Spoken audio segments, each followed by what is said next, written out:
یو ټکی دې روښانه سي،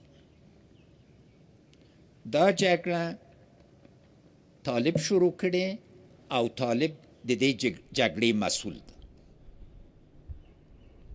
موږ سوله غوښته، موږ سولې دپاره منظمترین پلان، منسجمترین طرح او د قربانۍ ورکولو دپاره آمادګي نړۍ ته، خپل ولس ته څرګنده کړه. که سیاسي د حل لاره غواړي، خو سبا راسي انتخابات ومني. موږ ویلې سبا انتخابات ته تیار، موږ قدرت ته نه یو راغلي، موږ خدمت ته راغلي.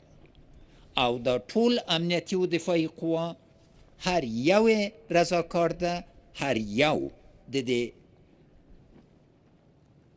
وطن ریښتني بچیان او زمریان دي.